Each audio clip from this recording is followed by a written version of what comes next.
जी किसकी कुंजी किसके हाथ में है? आपके हाथ में फिलहाल। और मुल्क में माशी बहरान है, महंगाई की लहर है, कौम दो वक्त की रोटी के हसूल के लिए डार साहब बहुत परेशान है और आपको भी पता होगा कि परेशान है। नहीं, आपका काम है कि आप इस मुश्किल वक्त में कुछ नहीं कर सकते तो कौम को तसल्ली दें। हम आपको समझ आ ही गई है कि पाकिस्तान हॉकी टीम की बात कर रहे हैं और पाकिस्तान हॉकी टीम लगातार तीसरी बार ओलंपिक्स के लिए क्वालिफाई करने में नाकाम रही है और पहले 2016 फिर 2020 और अब ओलंपिक्स 2024 पेरिस ओलंपिक्स से भी पाकिस्तान बाहर रहने पर मजबूर है और ओलंपिक्स क्वालिफायर में तीसरी पोजीशन ज़रूरी थी, लेकिन पाकिस्तान न्यूजीलैंड से 2 के मुकाबले में 3 गोल से हार गया। तो प्लीज ये जरूर अब्दुल्ला का जो खेल है अभी तक जारी है। अच्छा, और इसकी वजह से मईशत यकीनी तौर पे अदम इस्तेहकाम का शिकार है। वज़ीर खजाना इसहाक डार साहब ये दावा कर चुके हैं कि पाकिस्तान को IMF के सहारे की जरूरत नहीं है, लेकिन जब भी इसहाक डार साहब से IMF मुआहदे के बारे में पूछा जाता है तो इसहाक डार साहब जवाब देने से गुरेज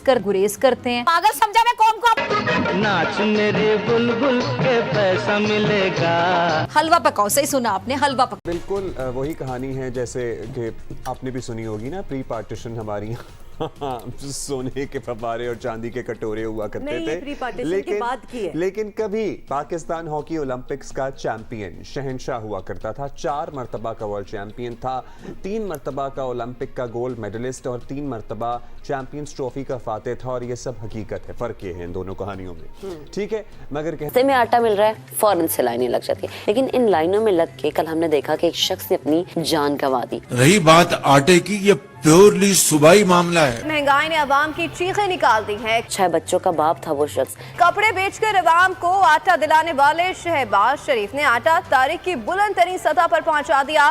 तो फिर होगा क्या? सस्ते आटे के हुसूल के लिए लेन में लगा हुआ था, मारा पीटी हुई, झगड़ा हुआ और उस शख्स की जान चली गई। ये है जिससे कि पाकिस्तान की तरक्की और खुशहाली आगे बढ़ेगी।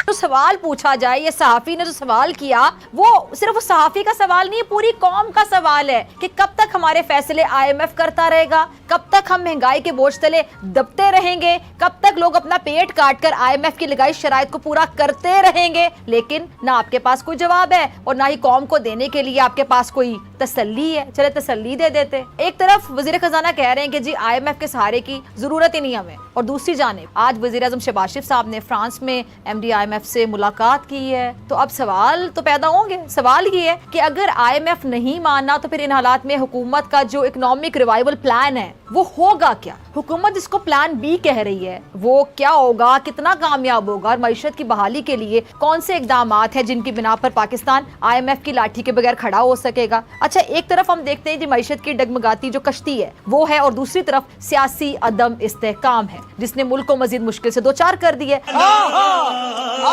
और हम ज़रा बात करेंगे और ओलंपिक्स की बात तो करेंगे, लेकिन साथ ही साथ जब हमारे वज़ीर आज़म एक इतनी बड़ी स्पोर्ट्स पर्सनालिटी हों तो हम तवक्को हमें नेचुरली ये करनी चाहिए कि जनाब जब ओलंपिक्स के लिए हमारा वफ्द जा रहा होगा या उससे पहले की तैयारी, जब ओलंपिक्स आपको पता है, किसी को पता ये तो नहीं है कि कल ओलंपिक्स होने, सबको पता होता है, तो उन्होंने शायद ओलंपिक्स फेडरेशन को पूछा हो या अपनी किसी की जिम्मेदारी लगाई हो कि जनाब पूछें कि कौन जा रहा है, क्या हो रहा है, क्या नहीं हो रहा है। लेकिन अपेरेंटली अगर ये हुआ होता तो वो ना होता जो हमने देखा है। ये जितना भी हमारा कंटिंजेंट है ना उसमें खिलाड़ी कम और ऑफिशियल ज्यादा हैं, ऑफिशियल्स में भी कोचेस कम हैं, ये ओहदेदारान जो होते हैं ना इनकी बहुत बड़ी तादाद। Just to name it 10 athletes गए हैं और 12 ऑफिशियल्स गए हैं, तो आपको साथ साथ ये भी बता दें।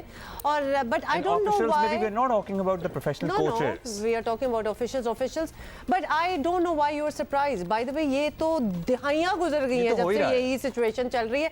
अब खबर तो तब बने जब कुछ बदले, तो लिहाजा हम बात इसीलिए कर रहे हैं बिकॉज अब वी फील के जो हेल्म ऑफ अफेयर पे जो शख्स बैठा हुआ है, जैसे कि हमारे वजीर आजम है जो कि खुद स्पोर्ट्स पर्सन है, तो अब हम एटलीस्ट उम्मीद तो रखनी चाहिए ना कि अब चीजें बदलेंगी। बिकॉज अदरवाइज जो लोग होते थे उनसे आप एक्सपेक्ट नहीं कर सकते थे कि जी उनका रुझान स्पोर्ट्स में होगा और इतने मसले और रोले हैं कि वो वहीं लगे होंगे।